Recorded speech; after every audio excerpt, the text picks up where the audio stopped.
बहुत सुंदर गीत है, यहाँ गिर जा वहां गिर जा और जहां चाहे वहां गिर जा, मसीहा की हुजूरी में जहां चाहे वहां गिर जा। गिनती की पुस्तक उसका 8वां, यहाँ पर लेवियों की चर्चा की गई। हम लोग आत्मिक लेवी हैं, मिलाप वाले तंबू की मंदिर की सेवा करने के लिए ठहराए गए। उस भवन की शोभा तभी तक है जब तक उसके अंदर आराध्य है, जब तक उसके अंदर परमेश्वर की उपस्थिति है। कौन है वो तंबू, कहां है वो तंबू, कहां है वो मंदिर?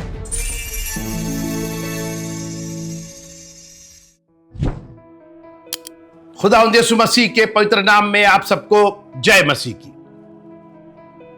इसके पहले कि मैं प्रभु के संदेश में जाऊं, मैं एक बच्चों के लिए एक किताब आपके सामने प्रस्तुत करना चाहता हूं। ये बहुत सुंदर पिक्टोरियल या चित्रों से भरी हुई बाइबल की और खास करके पुराने नियम की जो कहानियां हैं वो इस पुस्तक में दर्ज है। और इसको बहुत प्यार से भाई एनोश मोरार ने, जो हमारे बड़े भैया डेविड भैया, रेवरेंड डेविड भैया के छोटे बेटे हैं, उन्होंने इस पुस्तक को तैयार किया है।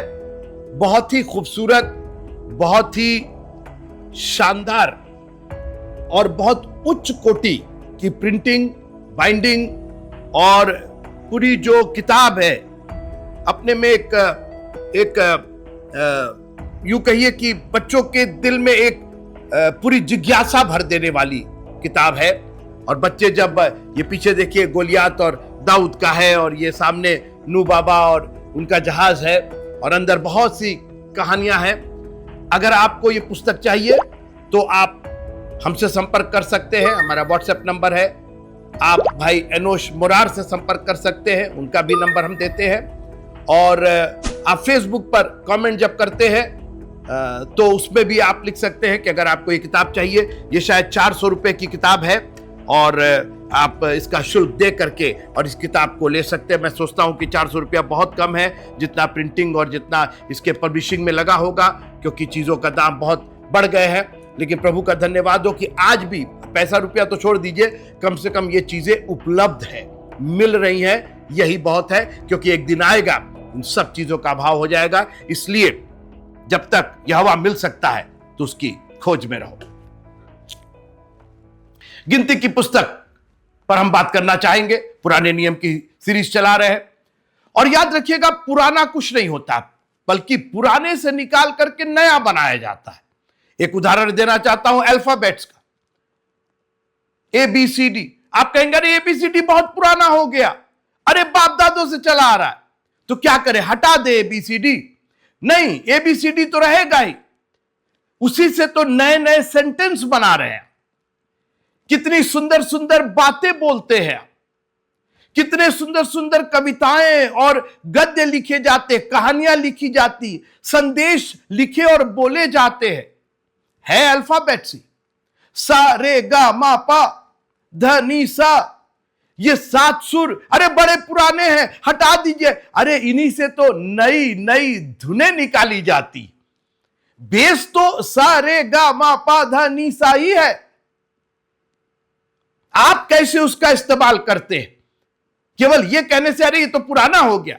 खबरदार जो आपने पुराने नियम को कभी पुराना समझा। और इसीलिए मैं आपको उत्साहित करना चाहता हूं, मैं पुराना नियम नहीं पढ़ा रहा हूं, वो आपकी जिम्मेदारी है। और मुझे पूरी उम्मीद है कि जब भी आप मेरा ये संदेश सुनते हैं तो आप अपनी बाइबलों को लेकर के बैठते हैं, क्योंकि मैं जो भी बोलता हूं अपने मन से मैं नहीं बोलना चाहता हूं। मैं इस पाप का भागी नहीं होना चाहता हूं, मैं वचन में ही रहना चाहता हूं। क्योंकि मैंने कई प्रचारकों को देखा और मुझे कुछ गुरेज नहीं है कहने में कि अपने मन से क्या क्या क्या क्या बोले चले जाते। अरे परमेश्वर के कलाम में लिखा है कि नहीं लिखा है? और मैं चाहता हूं कि मैं जब भी बोलूं तो ऐसा बोलूं मानो परमेश्वर का वचन बोल रहा हूं। बाइबल कहती है कि जब अगर कोई बोले तो ऐसा बोले मानो परमेश्वर का वचन बोल रहा है, क्योंकि वही भरा है, वही हमारा तराजू है, वही हमारी सीमा है, हम उससे बाहर नहीं जा सकते। गिनती की पुस्तक उसका 8वां अध्याय। थोड़ी देर मेरे साथ रहिएगा और अपनी बाइबलों को अपने सामने रखिएगा। हमने बात की थी इसके पहले 4 पदों पर, जहां पर दीवट की बात आई थी, जहां प्रकाश की बात आई थी। लेकिन आज मैं उसके आगे की बात पर बात करना चाहता हूं। यहां पर लेवियों की चर्चा की गई। ये लेवी कौन थे? एक गोत्र था, और इनको तंबू की, टैबरनिकल की, मिलाप वाले तंबू की, जहां परमेश्वर की ग्लोरी रहती थी, जहां उसकी उपस्थिति होती थी, उसकी सेवा करने के लिए चुना गया था। और आज इसी पर मैं बात करना चाहता हूं कि ये कौन है लेवी। आज के लेवी कौन है? वो क्या थे वो छोड़ दीजिए, बल्कि कई लोग तो आज भी उसी को पुराना अपनाए हुए हैं। उसमें लिखा है सिर का मुंडन करना और ऐसा करना। आज भी लोग सिर मुंडा रहे हैं। नहीं, अब आत्मिक रूप से हम लोग आत्मिक लेवी हैं। हम लोग आत्मिक रूप से मिलाप वाले तंबू की, मंदिर की सेवा करने के लिए ठहराए गए। पहले तो यह जान लीजिए कि हम वो आत्मिक लेवी हैं जिसे परमेश्वर ने नियुक्त किया है टैबरनिकल की, मिलाप वाले तंबू की, परमेश्वर के मंदिर की सेवा करने के लिए।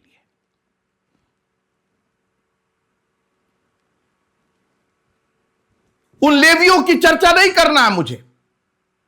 मैं उन लेवियों की बात नहीं कर रहा हूं, उनकी बात हो चुकी है। वो शारीरिक रूप से थे, अब आत्मिक रूप से हमें उस टैबरनिकल की, उस तंबू की, उस मंदिर की सेवा करनी है। कौन है वो तंबू? कहां है वो तंबू? कहां है वो मंदिर? तो वो मंदिर है 1 कुरिन्थियों और उसका 3 अध्याय। आप मंदिर पूछ रहे हैं ना कि वो मंदिर कहां है, कहां पर सेवा करनी है। अगर हम आत्मिक लेवी हैं और हमारे लिए मंदिर में सेवा रखी गई, तो मंदिर कहां है? आइए 1 कुरिन्थियों उसका 3 अध्याय और उसका 16वां पद। 1 Corinthians chapter 3 and verse number 16। क्या तुम नहीं जानते? सेंटेंस शुरू हो रहा है कि तुम नहीं जानते। आज दुनिया की बातें जानते हैं हम लोग। अरे बात करवा लीजिए आप बातों पर, हर बात का वो फलाने कर रहे, वो फलाने कर रहे, नेता अभिनेता और फलाने। दुनिया के केवल एक चीज नहीं जानते। सुनिए, क्या तुम नहीं जानते कि तुम परमेश्वर का मंदिर हो? आपने हमसे सवाल किया कि वो मंदिर कहां है जहां हमें सेवा करनी है। अरे बाबा, तुम परमेश्वर का मंदिर हो। तुम्हारे देह में, तुम्हारे शरीर में परमेश्वर का आत्मा वास करता है। यह जिंदा शरीर, दुनिया में ऐसी कोई चीज और नहीं बनी। एक ऐसा शरीर आज रोबोट बना रहे हैं, तो ये बना रहे हैं, तो ऑटोमेटिक ये कर रहे हैं, तो एआई ये कर रहा है और आर्टिफिशियल। अरे इससे बेहतर कोई रचना हुई नहीं आज तक। ये जो कुछ बनाया सब इंसान नहीं बनाया, और इंसान को परमेश्वर ने बनाया, अपने हाथों से रचा और अपने जीवन का श्वास हमारी नथनों में फूंक दिया। सुनिए, क्या तुम नहीं जानते? दुनिया की चीज जानने के बावजूद यही नहीं जानते कि हमारा शरीर परमेश्वर का मंदिर है। क्योंकि शरीर की जितनी बेकदरी की गई है मानव समाज के द्वारा, हम लोग दुनिया की चीजें संभाल करके रखते हैं और शरीर का ही कबाड़ा किए हुए हैं। दिन भर शरीर से काम करते और शाम को खिड़की पर जाकर के लग जाते। कितना नुकसान, कितना जहर पी ले। और सिर्फ मैं इस मद्यपान की बात नहीं कर रहा हूं, इतनी बुराइयां, इतने कुविचार, इसको ऐसा बोल दे, उसको ऐसा बोल दे, उसको ऐसा। अभी सुनते रहिए, थोड़ी देर मेरे साथ रहिए। क्या तुम नहीं जानते कि तुम परमेश्वर का मंदिर? हम परमेश्वर के जनी नहीं है, हम परमेश्वर के मंदिर हैं। इस पर कौन बात करेगा? अरे परमेश्वर के हम बेटे और बेटियां हैं और परमेश्वर के, बिल्कुल ठीक है, लेकिन यह मत भूलिएगा कि हम परमेश्वर के मंदिर हैं और हम उसके लेवी हैं उस मंदिर की सेवा करने के लिए। और परमेश्वर का आत्मा तुम में वास करता है। यदि कोई परमेश्वर के मंदिर को नाश करेगा तो परमेश्वर उसे नाश करेगा, क्योंकि परमेश्वर का मंदिर पवित्र है और वह तुम हो। आज हम लोग ने अपने आप को दुनिया भर में बांट रखा है। हम इनके पापा हैं, उनके पति हैं, उनके अंकल हैं, उनके आंटी हैं, उनके दुनिया के रिश्ते। कभी आपने कहा कि हम परमेश्वर का मंदिर है, परमेश्वर का मंदिर पवित्र है और वो तुम हो। मेरे साथ आइएगा, गिनती की पुस्तक उसका 8वां अध्याय और उसकी 20वीं आयत से मैं पढ़ना चाहता हूं। लेवी लोग को अलग किया जा रहा है मंदिर की सेवा करने के लिए। लेवियों के विषय दुनिया को छोड़ दीजिए, अरे आप उनको नहीं बोलते, उनको नहीं बोलते, हम ही लोग को बोलते रहते। अरे हम लोग चुना हुआ समाज हैं, याजकों का हम लोग चुना हुआ, अलग किया, लिखा हुआ क्या ही धन्य है वो जिसको परमेश्वर चुन करके अपने समीप आने देता है। नहीं सबको ये प्रिविलेज सबको नहीं है, ये सौभाग्य सबको नहीं है। इसलिए अपने आप को स्पेशल जानिएगा, विशेष जानिएगा। आप सुनिए, लेवियों के विषय यहोवा की आज्ञा पाकर मूसा और हारून और इस्राएलियों की सारी मंडली ने उनके साथ ठीक वैसा ही किया। लेवियों ने अपने आप को पाप से पवित्र किया और अपने वस्त्रों को धो डाला, और हारून ने उन्हें यहोवा के सामने हिलाई हुई भेंटों के निमित्त अर्पण किया और उन्हें शुद्ध करने को उनके लिए प्रायश्चित भी किया। पूरा एक खाका कि मंदिर और मंदिर के सेवादार, उन्होंने अपने आप को पाप से पावन किया, पवित्र किया। जो जो गुनाह परमेश्वर के नजर में थे उन सब से उन्होंने अपने आप को अलग किया, अपने आप को धो डाला। उन्होंने तो पानी से धोया था, हमने तो अपने आप को आग से धोया है। पवित्र आत्मा की आग से, उसके लहू से हमारे पापों की शुद्धि हुई और हमने उसके आत्मा को अपने अंदर ग्रहण किया। क्या तुम नहीं जानते कि तुम परमेश्वर का मंदिर हो और परमेश्वर का आत्मा तुम में वास करता है? उठ और उसका नाम लेकर अपने पापों को धो डाल। हम नए लेवी हैं, हम नए नियम के लेवी हैं, हम आत्मिक लेवी हैं। हमने यीशु मसीह के नाम का बपतिस्मा लेके अपने पापों को धो डाला है। हमने पाप से अपने आप को पावन किया है और हमारे लिए उसने प्रायश्चित दिया है। और फिर हमने क्षमा, लिखा है कि तुम में से हर एक अपने अपने पापों की क्षमा के लिए प्रभु यीशु मसीह के नाम से बपतिस्मा ले तो तुम पवित्र आत्मा का दान पाओगे। प्रेरितों की पुस्तक उसका 2 अध्याय और 38वीं आयत। 2-4 बातें पहले मैं मंदिर के विषय में, क्योंकि लिखा है कि जो कोई इस मंदिर को गंदा करेगा, नाश करेगा, मैं उसको नाश करूंगा। तो पहले जानिए तो मंदिर होता क्या है। 2-4 बातें आपको अवेयर होना पड़ेगा। एक बार जब आपको समझ में आ जाएगा कि अरे बाप रे बाप, मंदिर तो ये होता है। अरे हम लोग तो ऐसे देश में रहते हैं जहां कमी नहीं है मंदिरों की। नंबर 1, जब भी मंदिर वर्ड आता है तो आपके मन में तुरंत श्रद्धा भाव आ जाता है। एक ऐसी जगह जहां एक आराध्य की सेवा होती है, एक परमेश्वर की जहां स्तुति और प्रशंसा होती है। मंदिर वर्ड ही अपने में पवित्रता से भरा हुआ वर्ड है। तुम परमेश्वर का मंदिर, अब सुनते जाइएगा, आप कंपेयर कीजिए। एक तरफ लिस्ट बनाइए कि मंदिर क्या होता है और एक दूसरी तरफ अपना कैरेक्टर देखिए, अपना चरित्र देखिए। क्या जब लोग आपका नाम लेते हैं तो पवित्रता वाला नाम लेते हैं? आप जब मंदिर सोचते हैं तो आप सोचते हैं कि एक ऐसी जगह जहां हर कोई जा सकता है, जहां पर एक आराध्य होगा, जिसकी आराधना की जा सकती है, शांत सौम्य, कोई पत्थर नहीं मारेगा, कोई आपको बुरा भला नहीं कहेगा। जब लोग आपके बारे में सोचते हैं तो क्या सोचते, अरे बाबा उसके बारे में बात मत करना, अरे भैया उनके यहां नहीं जाएंगे, अरे उनसे नहीं बात करेंगे। लोग आपको दूर से आते देख करके कतरा के चले जाते। अरे हम मंदिर है, मंदिर परमेश्वर का मंदिर है। मंदिर एक ऐसी जगह होती है कि लोग उसको सुन के ही उनके मन में श्रद्धा, उनमें आदर, उनमें भाव उत्पन्न हो जाता है। क्या आपको देख के, आपका नाम लेकर के लोगों के मन में भाव उत्पन्न होता है, श्रद्धा का भाव उत्पन्न होता है कि लोग कहते हैं अरे बहुत घमंडी है, अरे ये तो बात नहीं करना मांग, अरे इनका तो जबान, अरे इनका तो ये, अरे क्या कर रहे हैं हम लोग? ऐसे परमेश्वर का मंदिर साफ होगा? मंदिर एक ऐसी जगह होती है जो विशेष होती है, उसको अलग से बनाया जाता है, उसका नक्शा ही फर्क होता है, दूर से देखने से वो मंदिर लगता है, उस पर मंदिर लिखा हो ना लिखा हो उसका शेप बता देता है। आपकी बॉडी लैंग्वेज क्या कहती है, आपके चेहरे पर क्या प्रभु की शांति? आप जब चर्च आते तो टर्न करके हाय मैं तो, अरे आपकी बॉडी लैंग्वेज बतानी चाहिए प्रभु का आत्मा आप में वास करता है।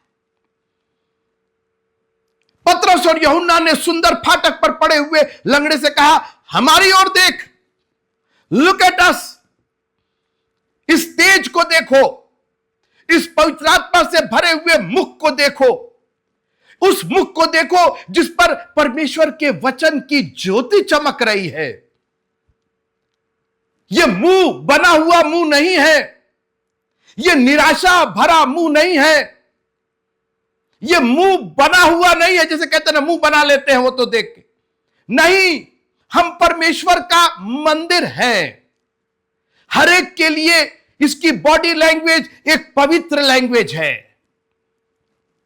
लोग जब हमको देखते हैं तो आदर से खड़े हो जाते हैं, उनमें आदर भाव, उनमें प्रेम आ जाता है। आप कह रहे यीशु मसीह का तो उसने दामन छू लिया, उस दामन में उसको आदर दिखाई दिया, उस दामन में सामर्थ दिखाई दी। शक्ल सूरत तो बात की बात है, सोचिए पीछे से उसकी बॉडी लैंग्वेज सामर्थ निकल रही थी। क्या तुम नहीं जानते कि तुम परमेश्वर का मंदिर हो? हम लेवी हैं, हम आत्मिक लेवी हैं। हमें परमेश्वर के सिर्फ मंदिर ही नहीं, परमेश्वर के मंदिर की सेवा भी करनी है। मंदिर शब्द जब आता है तो स्वच्छता का प्रतीक, और स्वच्छता अपने आप नहीं आती है, कोई स्वच्छ करता है उसको, कोई साफ करता है उसको। और जानते हैं कब? सुबह, दोपहर, शाम। गंदगी तो बिखरी पड़ी हुई है, बिना बुलाए गंदगी चली आती है। कई बार आप सोचते हैं हम ये गलत नहीं करें, वो आप करेंगे क्या? हम तो कोयले की खान में हैं, और वो भी सफेद शर्ट पहन करके, सफेद पोशाक पहन के। गंदगी तो लगनी है, मगर आप खुश नहीं है कि आपके पास यीशु मसीह का वो लहू है जो हमें सब पापों से शुद्ध करने में विश्वास योग्य और धर्मी है। प्रभु तेरा धन्यवाद हो कि हमारे पाप कितने भी लाही रंग के क्यों ना हो, ये दाग कितना भी पुराना क्यों ना हो, ये दाग कितना भी गहरा क्यों ना हो, आपका लहू हमें सब पापों से शुद्ध करने में विश्वास योग्य धर्मी। जा, मैं भी तुझे माफ करता हूं। लोगों के पत्थर की निशाने पर हम थे, लेकिन हमारे प्रभु ने उस दाग को धो करके साफ कर दिया। मंदिर स्वच्छ होना चाहिए। जब कोई जाए किसी को कहने का अवसर ना हो कि अरे भाई कितना गंदा। हम लेवी हैं, हम पुजारी हैं उसके, हमारी जिम्मेदारी है। अगर मंदिर गंदा है तो जो उसका रख रखाव करने वाला है, जो उसका पुजारी है, उस पर आंच आएगी, उस पर पूछा जाएगा कितना गंदा रखे। और गंदगी बयान नहीं की जाती, गंदगी तो गंदगी दिखाई देती। मंदिर की खूबी है कि अंधेरा हुआ नहीं कि उसके पहले उसमें रोशनी हो जाती है। कोई मंदिर अंधेरा नहीं होता है। मैं आपसे पूछना चाहता हूं, आप कब कब अपने मंदिर में प्रकाश जलाते हैं? आप प्रकाश जलाते हैं तो जो जला हुआ वो भी बुझाने के चक्कर में रहते हैं। और इतना सरल, तेरा वचन मेरे पांव के लिए दीपक और मेरे पथ के लिए उजियारा, और कुछ करना ही नहीं है। सुबह उठते आप कहेंगे अरे दिन, अरे वो दिन तो सूरज वाला दिन हुआ है। आत्मिक अंधेरा तो 24 घंटे है।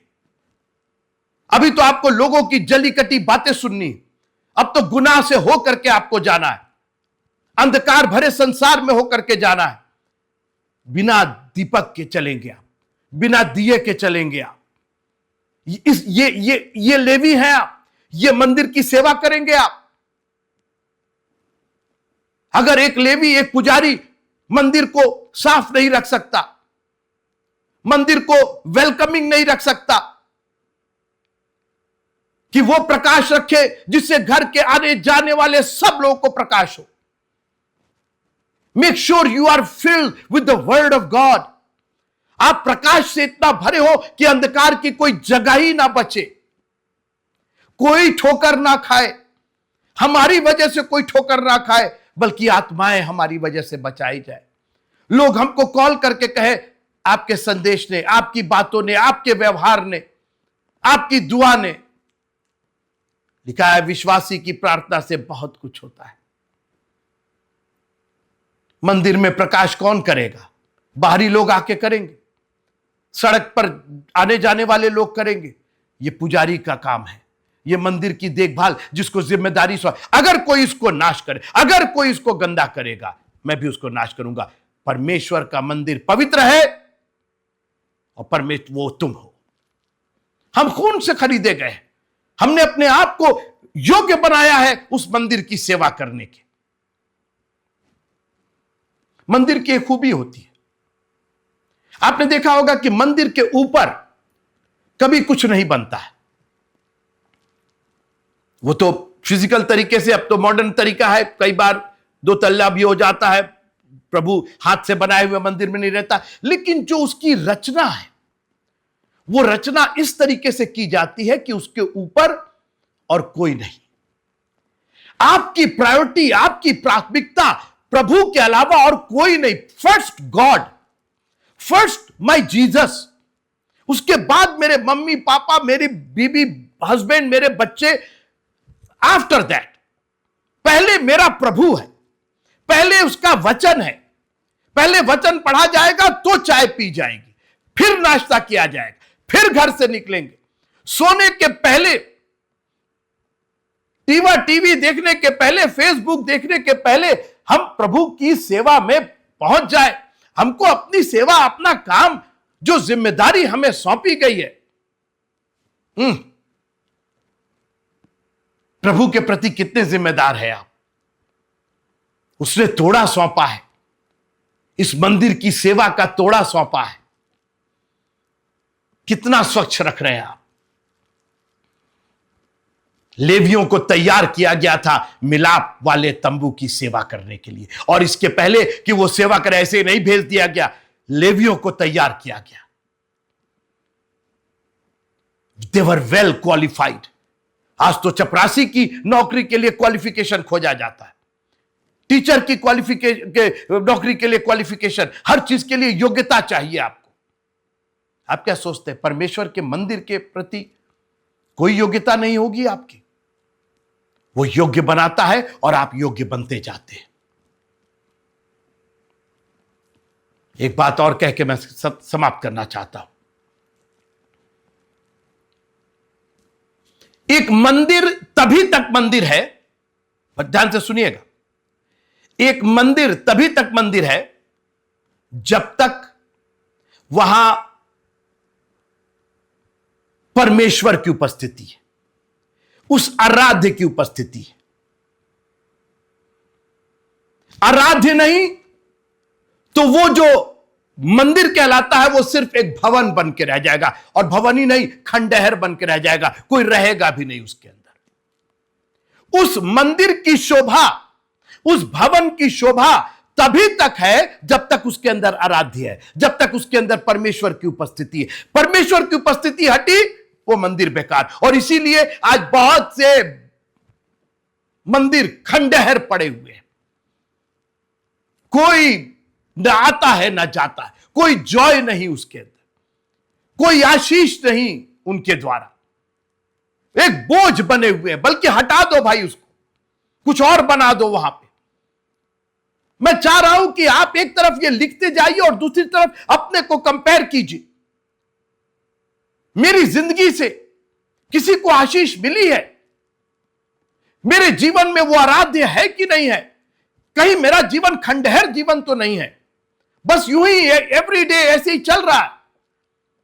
आप दिया जलाते रहिए, आप उसको सफाई करते रहे जब तक उसके अंदर परमेश्वर, वो आराध्य जिसकी पूजा, जिसकी अर्चना, जिसकी स्तुति, जिसकी बड़ाई होनी है, जब तक वो नहीं है। आप भवन में, परमेश्वर के भवन में लेट इसलिए आते हैं क्योंकि आपका अपना भवन तो पहले ही से खाली है। लेकिन जिस दिन परमेश्वर का, यीशु मसीह ने कहा यरूशलेम में ठहरे रहना जब तक तुमको सामर्थ ना मिले, उस दिन उनका वो बदन परमेश्वर का मंदिर बन गया, क्योंकि वो पवित्र आत्मा की सामर्थ से भर गए थे। क्या तुम नहीं जानते कि तुम परमेश्वर का मंदिर हो? यह प्रश्न है क्योंकि हम नहीं जानते, इसीलिए पूछा जा रहा, क्या तुम नहीं जानते कि तुम परमेश्वर का मंदिर हो और परमेश्वर का आत्मा तुम में वास करता है। और जब तक वो आत्मा वास करता है, आपकी पूछ होगी, लोग अट्रैक्ट होकर के आपके पास आएंगे, लोग आपको आदर भाव से देखेंगे, लोग आपसे बातचीत करना चाहेंगे, लोग आपकी संगति करना चाहेंगे। लेकिन जिस दिन वो आत्मा चली गई, जिस दिन वो ग्लोरी चली गई, ये मिलाप वाला तंबू, क्यों मिलाप वाला तंबू? तो बहुत से थे, सारे इस्राएली तंबू में रहते थे, मगर ये वो तंबू था जहां परमेश्वर का आत्मा, जहां परमेश्वर की सामर्थ, जहां परमेश्वर का वो प्रकाश दिखाई देता था। और इसलिए यह सबसे अलग था, सब तंबुओं से अलग था। और जब तक परमेश्वर का आत्मा वहां रहता था, लोग थरथराते थे, कांपते थे, घबराते थे। जब तक परमेश्वर का आत्मा आपके इस मंदिर में है, शैतान की कोई ताकत आप पर प्रबल नहीं हो पाएगी, दुनिया का कोई व्यक्ति आप पर प्रबल नहीं हो पाएगा, क्योंकि आपकी सामर्थ दुनिया की सबसे बड़ी सामर्थ होगी। वो परमेश्वर की सामर्थ है। परमेश्वर का आत्मा तुम में वास करता है। पवित्र बनाओ, क्योंकि वो तुम हो, वो मंदिर तुम हो, तुम खून से खरीदे गए हो। निर्गमन की पुस्तक उसका 8वां अध्याय, लेवियों को परमेश्वर ने जैसा जैसा बताया था, एक बार वो चैप्टर जरूर पढ़िएगा। जैसा जैसा बताया था मूसा ने वैसे वैसा किया। मूसा ने कोई फेरबदल, अरे ऐसा है ना, ये छोड़ दो, वो छोड़ दो, और बाल पूरा मत मुंडवाना, आधा ही मुंडवाना। अब जरूरत नहीं है बाल मुंडवाने की। अब हम लोग आत्मिक रूप से परमेश्वर के मंदिर हैं और हमारा सब कुछ समर्पित है उसको। अब हमारा व्यवहार दिखाता है कि हम परमेश्वर का मंदिर, हमारी बोली दिखाती है कि हम परमेश्वर का मंदिर, हमारी दुआ दिखाती है कि हम परमेश्वर का मंदिर है। हमारा उत्साह चर्च के प्रति, मंडली के प्रति, वचन के प्रति, प्रचार के प्रति जो उत्साह है, वो ये दिखाता है कि हम परमेश्वर के मंदिर हैं और हमारे में परमेश्वर का आत्मा वास करता है। हमको तख्ती लगाने की जरूरत नहीं है, हमको प्लेट लगाने की जरूरत नहीं है। परमेश्वर का आत्मा, हम परमेश्वर का मंदिर है, आपको कहने की जरूरत नहीं है। इट विल शो, लोग देखेंगे। पतरस और यूहन्ना ने कहा, हमारी ओर देख, यीशु नासरी के नाम से चल फिर। हालेलुया। यह है चलता फिरता मंदिर, जहां उठकर चलेगा तू। वो एक बहुत सुंदर गीत है, यहां गिर जा, वहां गिर जा, और जहां चाहे वहां गिर जा। ये गिरजे पर हम लोग झगड़ा करते, मेरा गिर जा, तेरा गिर। अरे भाई, कहीं गिर जा, मसीहा की हुजूरी में, जहां चाहे वहां गिर जा। बना तू दिल को अब ऐसा लवीन, जहां उठकर चलेगा तू, वहां उठकर चले गिर जा। क्या तुम नहीं जानते? नहीं जानते, बहुत कुछ जानते। राजनीति जानते हैं, और अर्थशास्त्र जानते हैं, और सब चीज का भाव जानते हैं, और उनको जानते, इनको जानते, सब जानते, बस ये नहीं जानते हैं कि हमारा शरीर परमेश्वर का मंदिर है। क्योंकि अगर जानते तो आप व्यवहार भी वैसे ही करते। प्रभु आपको आशीष दे, हम सबों की बुद्धि और ज्ञान को खोले प्रभु, ताकि हमें समझ में आए कि ये परमेश्वर का मंदिर है और इस मंदिर की देखभाल करना हमारी जिम्मेदारी है। इसके अंदर यह आराध्य, ये पवित्र आत्मा की सामर्थ बनी रहनी चाहिए। प्रभु आप सबको बड़ी आशीष दे। जय मसीह।